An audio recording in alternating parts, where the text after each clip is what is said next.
Hello student, welcome you belonging to public school, class 11th, subject physical education, the optional subject class 11, okay, physical education, ठीक. Total theory classes में 70 marks and the practical classes practical 30 marks, okay. 30 and 70 का ratio होता है. 30 जो होते हैं आपके practical marks होंगे और 70 मार्क्स जो होते हैं वो थ्योरी के होते हैं. ओके, समझ में आया. क्लास 11th एंड 12 दोनों में यही प्रोसेस है. ओके, नेक्स्ट बात करेंगे यहाँ पे चैप्टर 1 का डिस्कशन हो चुका है. चैप्टर 2 में डिस्कशन हम कर रहे हैं यहाँ पर. ठीक है, चैप्टर 2 में डिस्कशन कर रहे हैं. एक हीडिंग एनिसन ओलंपिक्स को मैंने आपको पहले एक स्टोरी बता चुके हैं. मॉडर्न ओलंपिक्स की बात करेंगे, उसमें मैंने मॉडर्न ओलंपिक्स की भी बताया था आपको, लेकिन आज मैं फिर से एक बार रिवीजन करूंगा. मॉडर्न ओलंपिक्स के बारे में आपको मैं बताऊंगा. ओके, जो नए स्टूडेंट हैं, जो इस स्कूल के नए पार्टिसिपेट कर रहे हैं, वो अगर ऑप्शनल सब्जेक्ट में फिजिकल एजुकेशन लेते हैं तो उनका एक बेनिफिट ये होगा कि उनके जो मार्क्स अभी 10th में कम हुए हैं, इसके माध्यम से मार्क्स खींच जाते हैं, क्योंकि फिजिकल एजुकेशन में आपको ज़्यादा मार्क्स खींचने की जो है चांसेस होते हैं. ठीक है, तो मॉडर्न ओलंपिक्स जो होती हैं वो जो है, इसके पहले मैंने एनिसन ओलंपिक्स की बात हुई थी, तब वहां पर मैंने 700 BC से लेकर 394 AD की बात की थी. ठीक है, उसके बीच में जो है एनिसन ओलंपिक्स का जो है डिस्कशन किया गया था. उसमें कुछ स्टोरीज थी, मैंने आपको जेस, हेरा की देवी, हरकुलिस, इन सभी के नाम वहां पर डिस्कशन किए गए थे और ये पूरा डिस्कशन आपको मैंने बताया था. अभी मॉडर्न ओलंपिक्स की बात करेंगे 1892. ओके, 1892 जहाँ पर डिस्कशन करेंगे कि जो मॉडर्न ओलंपिक्स है, ठीक है, वो क्या जो एनिसन ओलंपिक है उसके तर्ज में ही था. तो हाँ, बिल्कुल था. ठीक है, 776 BC में जब एनिसन ओलंपिक्स स्टार्ट किए गए थे, तो क्या हुआ था, वहां पर जो जितने भी देश थे वो आपस में एक प्रतिद्वंदी थे. ठीक है ना, एक दूसरे के विरोधी थे, उनको आपस में जोड़ने के लिए जो है, ठीक है, ये ओलंपिक शुरू किए थे. ठीक है, तो उसी तरह से जो बंद पड़े, जो 776 BC में जो चले हुए ओलंपिक एनिसन ओलंपिक था, वो जो बंद हो गया था, उसको कब शुरू किया गया था, और ये जो है 1892. ठीक है ना, ये एक डेट है 1892. यहां से स्टार्ट किया गया था एक जो है मीटिंग के जरिए. यहां से कौन स्टार्ट किया था, तो बैरन पियरे डी कुबर्टीन. बैरन पियरे डी एक फादर थे, कहां के थे, इनको मैं बता दूं, ये एक फ्रांसीसी फादर थे. ठीक है ना, इनका जन्म इटली में होता, ये फ्रांस आए. ठीक है, और इन्होंने जो है क्या किया 1892, आई थिंक हम कह सकते हैं 25 नवंबर 1892, इन्होंने एक कोशिश करना शुरू किया. इसलिए कोशिश शुरू किया जो 776 BC में जो 394 BC में AD में जो ओलंपिक्स बंद हो गए हैं, उनको फिर से शुरू किया जाए. ओके, तो इन्होंने क्या किया, एक मीटिंग की. मीटिंग कैसे की, सभी देशों में गए, क्योंकि ओलंपिक गेम जो होता है, कभी एक देश में तो जो एक देश अकेले खेलता नहीं, उसमें जितनी भी कंट्रियां हैं 211 से ज्यादा कंट्री उसमें पार्टिसिपेट करती हैं.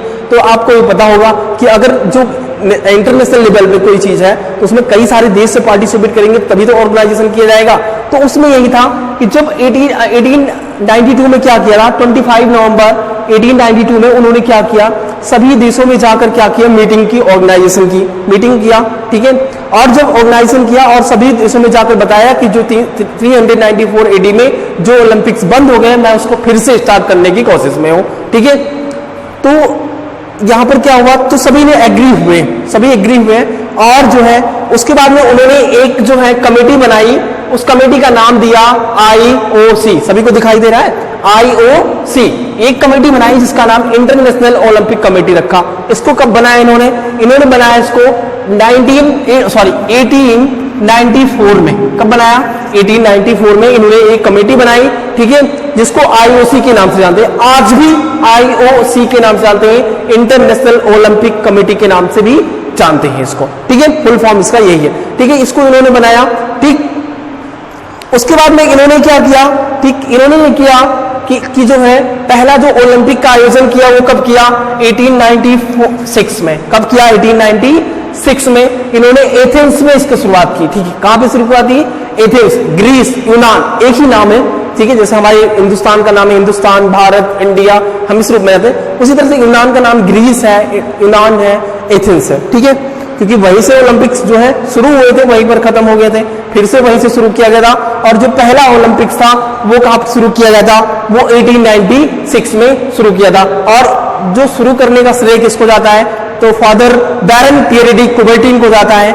ओके, और ये जो है इनको जाता है. ठीक है, तो ये थी जो है ओलंपिक्स की, मॉडर्न ओलंपिक्स की, यहां से स्टार्टअप किया गया था.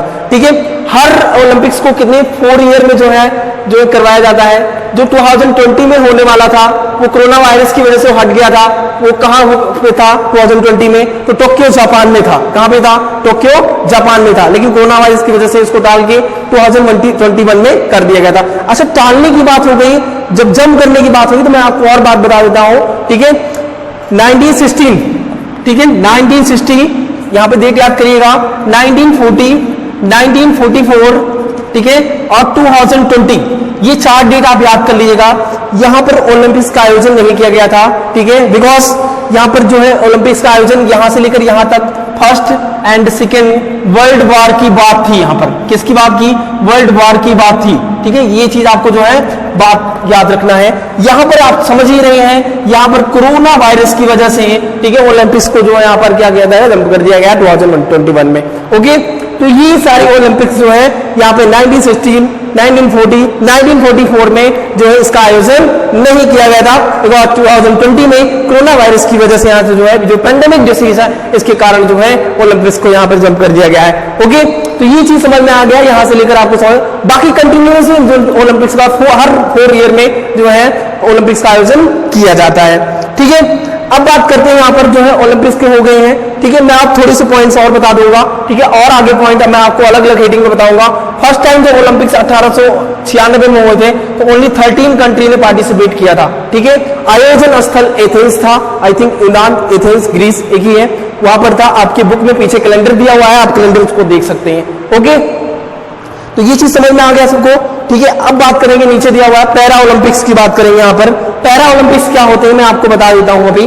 पैरा ओलंपिक, पैरा का मतलब जो होता है अपंग, क्या होता है? दिव्यांग कह सकते हैं उसको, डिसपर्सल पर्सन कह सकते हैं उसको, डिसेबिलिटी लोग कह सकते हैं। बात समझ में आ रही है? ठीक, तो जो जितने भी डिसपर्सल पर्सन थे, डिसेबल जो थे, ठीक है, जिनको जो पैरालाइसिस है, ठीक है, जिनके हाथ नहीं है, जिनके पैर नहीं है, लेकिन उनके अंदर एक जज्बा है, जुनून है, डेडिकेशन है किसी गेम को लेकर, ठीक है, इंडिविजुअल गेम को लेकर है अगर, तो वो क्या कहते हैं, पैरा ओलंपिक्स का आयोजन किया गया था। कब किया गया था? 1988 में। कब किया गया था? 1988 में, ठीक है, इसका आयोजन किया गया था। इसको एक्सटेंस करने का काम किया गया था, ठीक है। और ये इसका आयोजन स्थल कहां पे होता है? जहां पर मॉडर्न ओलंपिक्स गेम करवाए जाते हैं, वहीं पर भी पैरा ओलंपिक्स गेम करवाए जाते हैं। वास्तव में सबसे बड़ी भूमिका इसमें की थी, जितने भी डिसपर्सल पर्सन है उनकी भावनाओं को जो है उजागर करने के लिए, ठीक है ना, उनको उजागर करने के लिए, उनकी भावनाओं को उजागर करने के लिए जी पैरा ओलंपिक्स गेम का आयोजन किया जाता है। समझ में आई बात सभी को? ठीक है। अभी जैसे कुछ लोगों के नाम आपको पता होंगे, जैसे दीपा मलिक को आप जानते होंगे, ठीक है, वो शॉर्ट पुट, ठीक है ना, शॉर्ट पुट, दीपा मलिक ने जो है सिल्वर मेडल जीते थे, ठीक है, ठीक है, सिल्वर मेडल जीते थे, ठीक है, शॉर्ट पुट में। आपने 2016 में टोक्यो ओलंपिक्स में, ठीक है, पैरा ओलंपिक्स बोलेंगे उसको, ठीक है ना, वहां पर जो है मॉडर्न ओलंपिक्स भी हुए थे, और वहीं पर वही आयोजन स्थल पर जो है हर 4 ईयर में इसको भी किया जाता है, हर 4 ईयर में उसको भी किया जाता है, ठीक है। तो वहां पर, और देवेंद्र झांझरिया को आप जानते होंगे जो जेवेलिन थ्रो है, ठीक है, उनके एक पैर नहीं है, आप ये समझिएगा, ठीक है। और जो है वरुण भट्टी को आप जानते होंगे, वो हाई जंप में ब्रोंज जो है मेडल्स जीते थे। ये सभी क्या है, ये डिसपर्सल पर्सन है। 1988 में जो है इसको जो है स्टैंड करने का कार्य किया गया था, ठीक है ना, और ये पैरा ओलंपिक्स की थोड़ी सी हिस्ट्री थी। समझ में आई सभी को? ठीक है। अभी तो पता हो गया कि जितने भी डिसपर्सल पर्सन थे, ठीक है, ऑन नेशनल इंटरनेशनल लेवल्स, ठीक है, तो इसकी भी कमेटी है जो नेशनल इंटरनेशनल लेवल्स, ठीक है ना, वेरियस टाइप्स के tournaments, organisation, the para Olympics games, ठीक है, Asians games, okay, and Commonwealth games, ठीक है ना, एंड पैरा ऑल गेम्स में included of the sports person. Okay, next बात करेंगे यहाँ पे स्पेशल ओलंपिक्स गेम्स। सबसे बड़ी बात है यहाँ पे, जहां पर आप लोगों की बात आ जाती है, ठीक है, जहां पर जो है यूनिक कैनेडी की बात आएगी। यहाँ पे जॉन कैनेडी का नाम लिखा है, इनका नाम है यूनिक जॉन कैनेडी, ठीक है, 1968 फ्रॉम यूएसए, ये यूएसए की थी। इन्होंने जो ये सिस्टर थी, इन्होंने स्पेशल ओलंपिक की शुरुआत की थी, तो बिकॉज जो वन कंट्री यूएसए, ठीक है, बाद में इनको सभी को स्टैब्लिश किया गया। स्टैब्लिश करने के बाद सभी कंट्रीज में इसका जो है आयोजन किया गया। जैसे अपने यहाँ खेलो इंडिया प्रोग्राम्स, ओके, समझ में आया, खेलो इंडिया प्रोग्राम्स को, फिट इंडिया, स्टार्टअप इंडिया, ठीक है। तो सभी का क्या है, लोगों को क्या है, एक मोटिवेशन लाना, किसके लिए, बॉडी वेलनेस के लिए, लाइफ स्टाइल्स के लिए, ठीक है। इन सभी के लिए जो है एक जो है पॉसिबल एक चेंजेस लाने के लिए एक ग्रुप चलाया गया, ठीक है, जिसे लोग यहाँ पर पार्टिसिपेट करें। I think run for fun, ठीक है, ये सभी जो है जो का आयोजन यहाँ पर किया गया। जैसे 21 जून योगा डे, ठीक है ना, एक सेलिब्रेशन होता है इंटरनेशनल योगा डे के दिन मोदी जी जो आते हैं और पूरा देश उनके साथ योगा करता है। आई थिंक लोगों के अंदर एक बैलेंस की क्षमता लाना कि हम हैं अपने बॉडी को बहुत ज़्यादा शिथिल ना होने दें, एक डेडिकेशन में रखें, हष्ट पुष्ट रखें, ये सभी जो है ऐसे ही ओलंपिक्स की स्पेशल ओलंपिक्स की शुरुआत की गई। आप पढ़ेंगे आगे स्पेशल ओलंपिक भारत, ठीक है, मैं आपको बताऊंगा उसमें कि जो है कितनी एजेस के जो है उसमें युवा उसमें भाग लेते हैं, ठीक है। समझ में बात सभी को। आज से 3 हेडिंग्स यहाँ पे मैंने आपको डिस्कशन कर दी है। पहली हेडिंग मॉडर्न ओलंपिक्स की होगी, दूसरी यहाँ पर जो है पैरा ओलंपिक्स के बारे में बताया आपको, स्पेशल ओलंपिक्स के बारे में मैंने बताया, ठीक है। अच्छा, सबसे बड़ी बात ये हो जाती है कि जो क्लास 11th में पढ़ रहे हैं भैया आपको 12th में भी पढ़ने हैं। कुछ चैप्टर चेंजेस हैं, बाकी सारे सेम चैप्टर हैं। समझ में बात सभी को, इसलिए आपको बेनिफिट हो जाता है, ठीक है। समझ में आ रहा है सभी को, ठीक है। जो लोग ऑप्शनल सब्जेक्ट में फिजिकल एजुकेशन अडॉप्ट किए हैं, ठीक है, वो लोग जो है अपना नोट्स बनाना शुरू कर देंगे, क्योंकि एग्जाम सितंबर में आपको जो है हाफ ईयरली होगा। अभी तो रिव्यू टेस्ट हो गया तो आप लोग पार्टिसिपेट नहीं कर पाए हैं, कुछ लोग किए, कुछ लोग नहीं कर पाए। तो आपका हाफ ईयरली 1 सितंबर से है, ये आपको समझ में, आपके शेड्यूल, आपको डायरी अगर मिली होगी तो उसमें आपको राइट होगी, ठीक है। ठीक है, मिलते हैं नेक्स्ट वीडियो में। Take your time please, bye bye.